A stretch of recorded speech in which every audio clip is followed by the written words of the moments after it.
I've been looking for a house with no walls or no whispers, no hiding places, no secret sister. Been looking for a house that won't shelter a lie, no tear-stained past or reason to cry. I wanna live in a house. This is Empowering Women Everywhere.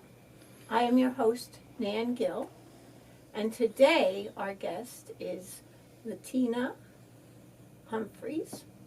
She's from Ohio. Welcome. Thank you. Thank you for having me. Latyna is the current president of the Central Ohio Young Black Democrats. She was appointed as president of the organization. The Central Ohio Young Black Democrats are chartered under the Ohio Democratic Party. She's a graduate of the Columbus East High School and in addition a graduate of Columbus State Community College with an Associate of Arts in Political Science. And she's currently studying for her Bachelor's of Science from the Franklin University, majoring in applied psychology. Ms. Humphrey is a tremendous champion for minorities. She is a mother, community leader, organizer, speaker, and an advocate for women's rights. Welcome. Thank you. Thank you for having me. It's so wonderful for you to be here. I know. We're very excited to find out about your work and what you're doing. You want to tell us a little bit about your programs? Yes. So, as you said, I am president of the Central Ohio Young Black Democrats. I am the first female president of that organization. But now I'm moving into more of an entrepreneurial role. I am the principal and owner of Latyna Humphrey, LLC, which is a business that seeks to guide and direct and build up women leaders in civic spaces. So to help them in spaces of politics, consult in spaces of social justice, and things like that. I'm also a candidate for Central Committee for the Franklin County Democratic Party to be Ward 35's committee woman. So super excited about that. Election is March 17th, St. Patrick's Day. And I just do a plethora of different things, but I'm here and I'm just so excited for you to have me. Oh, we're happy to have you too. Yes, What is your biggest passion? Wow, that's a good question. My biggest passion is to help develop the next set of leaders. And I do that a little bit, or I do that a lot in Central Ohio Young Black Democrats. I help them to think consciously. I help them to, speak up and use their voices on behalf of minorities, on behalf of the underserved and the underprivileged. We go out and we advocate for our communities, which 9 times out of 10 are your poorer communities that are struggling. And my passion is really just to make sure that I am helping people and putting people in positions to be the best that they can be. Because we know that we all have purpose, and my goal is just really to get people to start to realize that purpose that they have inside of them. I understand that you wrote a book. Yes. You want to tell us a little bit about your book? Yes. So here's the book here. It is Girl, You Can Do This, I Did. Let me see. Yes, ma'am. And she did. She really did. Right. Okay, so tell us a little bit about the book. Yeah, so, okay, I'm going to tell you a little bit of a backstory. So I got into politics about 4 years ago, and I didn't get into it traditionally. I started by serving. I drove back and forth to Flint, Michigan from Columbus, Ohio to help with the Flint water crisis. And I gave them my water, I gave them my money, and I did that for 6 months bi-weekly off my own dime. And from there, I became president of Central Ohio Young Black Democrats, secretary of the Ohio Young Black Democrats, and really becoming a leader across the country. And so I wrote this book because I wanted to inspire the next woman who, like me, only has an associate's degree or doesn't have any degree at all, but has a heart to serve, right. To develop that confidence that they need to be successful in whatever that they decide to do. And so, yeah, I created this book for the woman that's trying to get it together, that's trying to kick it in gear. And my hope is that it helps them. So what you're telling me is that if a woman does not have a college degree, that she's a stay-at-home mom, or if she's working just to pay the bills, even if she's a single parent, she can be involved in making the place better and actually increasing her share of the bounty that's in this country. Absolutely, absolutely. It is for women who want to become leaders, and it's for women who just want to become better. And like I tell people, I plan to write more books that are more politically focused, but this book specifically is just for the woman to be the best that she can be, because I believe before you can go try to change the world, you have to be okay in here. Right. You know? And so that's what this book is about. So give us some hints about how you become okay in here. So I think personal affirmation was key for me. So December of 2015, I was laying in my bed. I was so upset about a breakup. And I was like, you know what? I'm sitting here depressed about whatever. And I know that I have purpose inside of me. And so what I did for the next month or two is I would wake up, you are wonderful, you are purposeful, you are capable, you are able. And I did it over and over and over and over until I really started to believe it. And so what they can expect to see and hear is to learn some affirmations that they need to say about themselves so that they can start to believe it, because the reality is, it's true. Okay. Yes, ma'am. Now, what is your feeling about spirit? About spirit as far as The Lord? the Lord. Oh, okay. About, you know what, God is good. You know, I would not be here without, you know, Him. Personally, I prayed to Him that night, and I said, look, I know what you called me to do. You called me to nations. You called me to speak to women, and where I am right now is not reflecting where I know you called me to go. And so I prayed to Him, and what He did was strategically line my life up.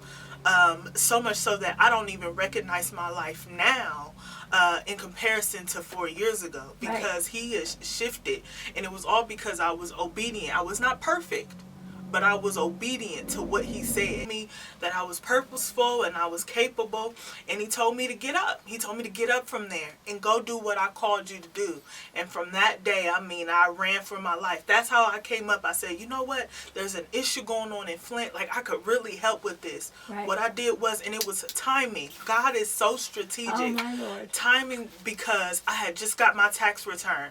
And He said, you know what? You fix your Toyota 2007 Toyota Camry up. You fix it up, and I'll take care of you. I bought waters, and like I said, I drove 4 hours back and forth for 6 months of my own dime, and I listened to Him. And I think that, you know, you want to be obedient to God all the time, but when you really listen to that instruction, He will carry you to where you need to be. And me listening to Him and sacrificing so much, a lot of people didn't understand. My own mother didn't understand. Why are you driving back and forth here? And now they look at me and they're like, okay, so now we see who you was listening to and why you were listening to Him. Yeah, it's amazing. Yes, ma'am. So, in your opinion, what's the most important thing or the most important direction that people of consciousness in this country should be involved in doing? I think that, you know, I don't want to say whatever the cause is, but I think we know what the good causes are. I think we know that we need to fight on behalf of the underserved. We need to fight on behalf of the people who are hungry, who are struggling, who are going through, you know, situations every single day that are in turn traumatizing them, that they're going through, you know, family or generational curses. Like, we need to be able to have consciousness about that and fight on behalf of a cause that will help them. And so for me personally, I know that in African American communities and poor communities, people are struggling. Lack of education, you know, lack of affordable housing. We need to be able to fight and be willing to do organizing activities to raise people's consciousness, whether that is door to door, whether that is community forums, but they need to be continual and they need to be consistent so that people know that there are issues. Well, they know that issues are going on, but they need to have some type of hope that other people are working on these issues and that they can join along too. Now, a long time ago, I had this vision Mhm. that if everyone helped the person that they came in contact with Mhm. that was in a less position than they are, Mhm. that it would just spread over. Absolutely. So it's not that you have to feel that you're hopeless, Mhm. but you just have to, and that's what Mother Teresa said. Mhm. I'm helping this one. Mhm. Just help this one. Whoever it is that you come in contact that needs help. Absolutely. Yeah, Yeah. definitely. For me, I agree. Each one teach one. You see someone needing help, help them. I don't, it's kind of like Dr. King said, and even in the Bible, how can you not help the person next to you and then go to try to help someone else? I guess maybe in reference to the Vietnam War, like my brother next to me is struggling.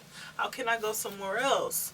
And try to fight there and help there if my brother that lives next door to me is struggling. Right. And if you can help your neighbor, then that neighbor gets stabilized. They can help their neighbor. Right. And it's just a chain reaction. That's it. One helping another. Yes, ma'am. I understand that you met with Tom Steyer. Mm-hmm.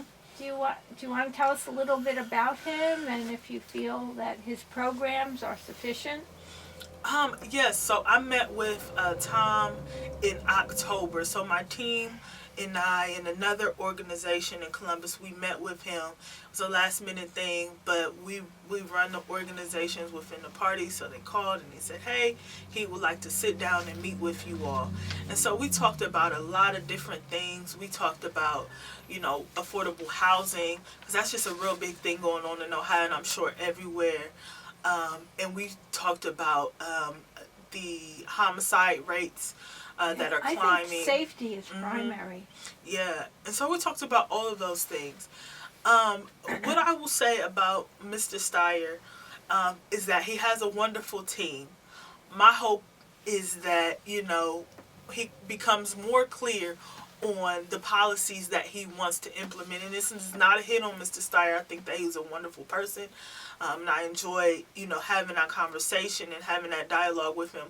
But I think in order to cross the finish line, he's going to have to be clear about what his policies are specifically, for rural communities, Right. specifically for, African American communities and things like that. Because he wasn't really clear. When I had asked him the question about the homicide rate, it was just like, in office, my first day in office, and I'm sorry if I'm not quoting this correctly, but my first day in office, I would implement with the DOJ to review all the tapes.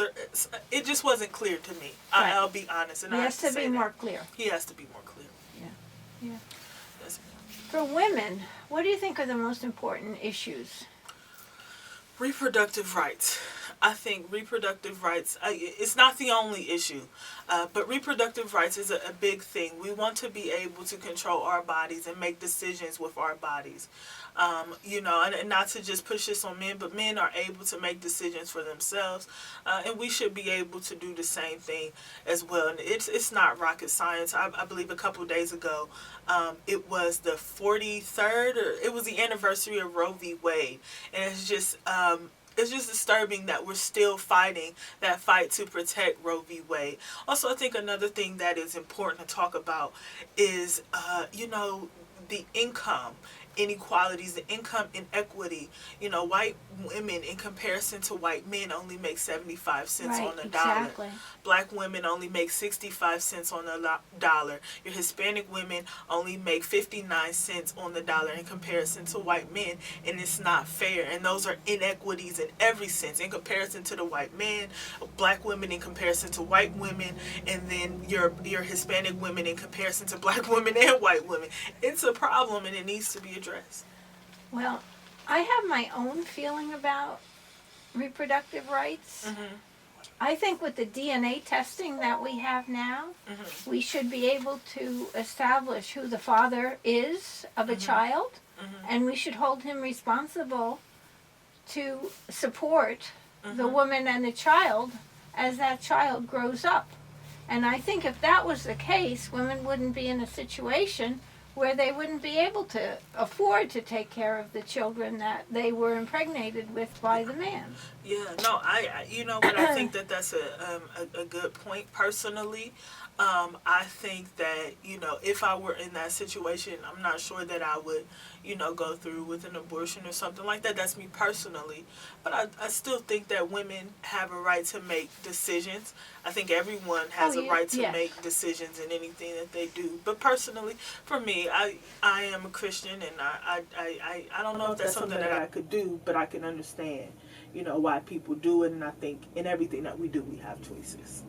But we should have a choice for women where they could choose to have the child and not have to worry about having to be the entire support for that child. That's true. I think that's a right that we have as women, to be able to bear our children and know that we're going to have the father help us with the child. And I think if that was the case, men would be a little more careful as far as what they're doing. That is true. So that's true. My feeling. Yes, ma'am. Okay. So you recently met with Congressperson Joyce Beatty. Can you discuss with us some of the things that you covered? Okay. So I met with Congresswoman Joyce Beatty last Saturday. And I had an event with my organization and also a university, Capital University in Columbus, Ohio, their student government. I hosted the program, and I thought it would be just, since we were having it at the school, why not invite Capital University's student government to come? And we spoke to her specifically about, you know, the issues that affect Black and brown communities, and we spoke to her specifically about issues that affect students. In one of the questions that I asked her in Columbus, Ohio, I think today is January 23rd. I think we've had a homicide a day. And it's unfortunate, and that's something that I felt needed to be addressed. I talked to her about that. Also, I think we all know people who are graduating from school, they have an overwhelming amount of debt unless they've had grant scholarships or things like that. And we talked about that. We also talked about, you know, the job market. We talked about affordable housing. Is there anything in place as far as affordable housing that is going to create jobs? Is there something that she's going to do to, you know, sustain housing costs? Because we're having a lot of issues. We talked to her about LGBTQ rights and how can we protect those people. We also talked about diversity on Capitol Hill, because what we know is that in a lot of those offices we don't see women, a lot of women, or a lot of women of color, or LGBT persons and things like that. So we want to make sure that, you know, we have opportunities sitting there talking to her, that in the next 5 years my team or any of the other students could see themselves on Capitol Hill. Right. You know? So we talked to her about a plethora of things. Okay. And she was very receptive. Now, you're doing such amazing work and bringing, and so selfless. How was your childhood? I mean, what were you up against growing up? Well, I had an interesting childhood from, and I'll be honest, from probably birth to 12, it was really good. My mom was doing really well. But when I turned about 13, she got addicted to drugs. My mother, and my life wasn't the best. And I don't want to get emotional, but it wasn't the best. But when I turned about 19, I had a class in, and I'm sorry for crying, but when I turned 19, I went to Ohio State, Newark, and I met a professor there. His name was William T. Dower. And we started talking about Dr. King and things like that, and he kind of got my soul burning. And then that's when I became interested in politics, but it took a long time, because that was before I had my son, so I think it was 2011. Right. And I didn't, as you know, I didn't get started till 2015. Right. As far as really working into politics, but that was the turning point for me, because then I understood that politics was the way to change the world. If you want to change anything in the world, you need to do it by policy and by legislation and things like that.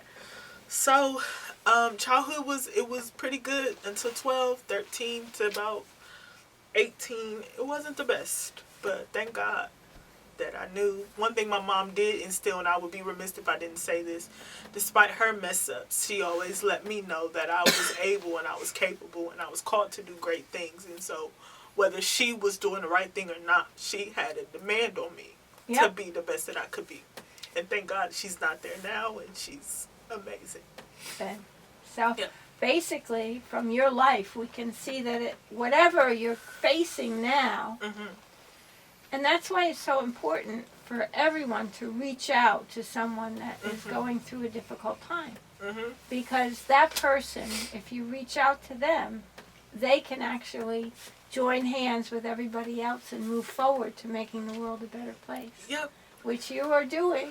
Trying to. And that's definitely. why we're so blessed to have you here with us. Thank you. And so excited about the work that you're doing. Thank you. Thank you. So, how do you feel about the tenure that's happening in this country with white nationalists and this kind of backlash that's coming about?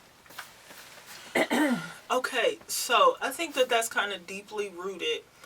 I think that what we are realizing or what we're seeing is something that we hadn't seen in a long time, especially like my generation. And so it's new to us. But one thing I try to urge people to understand, and a lot of people who don't always look like me or didn't grow up, you know, in earlier times, they think that it wasn't real or it didn't happen. And so for me, I think even for my organization is saying that white nationalism has always been here. But because of Donald Trump kind of rearing its ugly head and taking it off, you know, now I think everybody is taken back by it. And so white nationalism is not something that is new. It's not something that is appropriate or acceptable either. But we just have to learn how to revert back to the tactics of Dr. King. Because that's a hero of mine. Obviously, I've never met him, but I loved how he handled situations like that, and he was very strategic, very, very strategic about how he handled situations. So he wasn't violent, as we all know, but he had the ear of the president. Lyndon Baines Johnson, he had the ears of your other local elected officials, and I think we just have to learn how to combat it and learn how to combat white nationalism strategically, and that's by, you know, community organizing. That's by having to sit down with your elected officials. That's by trying to figure out some type of way. You can't make someone do the right thing. You can't change people's mind, but you can make them respect you in a sense. It's like, I don't know if respect is the right word, but you can say, you're not touching me. I don't know what you do at home, but you're not touching me. You know? I don't know if that's the best way to answer that, but So what you're saying is that it's always been there. Absolutely. And by Mr. Trump, and I won't call him president, by Mr. Trump, you know, bringing it out, then you're not kidding yourself anymore. Absolutely. And you do have to deal with it. And what I see is that it's not only affecting people of color, it's affecting our Jewish population as well. Absolutely. Because Overwhelmingly. white nationalists are not interested in being respectful to anyone but white nationalists. Absolutely. So I see an increase in because of, you know, what's going on. I see an increase in the violent acts against people of the Jewish faith, of the Hebrews. It's just, so it's bringing it to a head, and we as a people have to say, that's not Christian, that's not right on a humanistic basis, whether you're a Christian or whether you're a humanist. You know, we all have a right to coexist here, and we all have gifts to give. Absolutely. And it is un-American, because America was formed under the fact that we are one nation, indivisible, under God. Yeah. And it's just hoping, you know, that, I guess maybe not now, because we have Mr. Trump in the White House, is getting the government to understand and realize what they put on paper, right? We are one nation under God, for all, Indivisible. under God, indivisible. So we need to make sure that, government understands that, to line up with what they said. I find that a lot of what's going on is a result of corporate involvement in politics. Mm-hmm. But that we as a people, if we get together and we register to vote and we do have our voices heard, that we can overturn them. It's just the bottom line is you have to do the work. You have to do the work to find out who's lying and who's not lying, and you have to watch people and find out who's really true to the American spirit and who's looking to make money for themselves. Absolutely. I was on a panel a couple months ago, and I said the same exact thing. And I said that because it's like, we have to understand, and I'll probably get a little deep, but I'll keep it quick. We have to understand that in politics you need money, right? You need money to run a campaign because you need to be visible. But the reality is if you or I, and not literally you, but you or I and other community members are not giving our elected officials money, the elected officials that we believe in, they have to get it from somewhere else. Therefore, that means when that corporation or whatever has an initiative that they want them to push, because they gave them X, Y, and Z amount of dollars, they're going to feel obligated to push that initiative. We're going to get a lot more support from our elected officials, I think, if we start donating to them, because then they're not pulled by corporations and banks and things like that. And not saying that, personally, I think that we need to hold our elected officials accountable, but this is just a personal thing. If you are an elected official, you have a job. And no dollar should be able to determine the job that you got sworn in to do. That's how I feel. But because we know every elected official does not operate like that, we got to learn how to start donating our money to those elected officials. We have to learn how to start organizing on behalf of those elected officials. So your point is exactly the same point I made two months ago.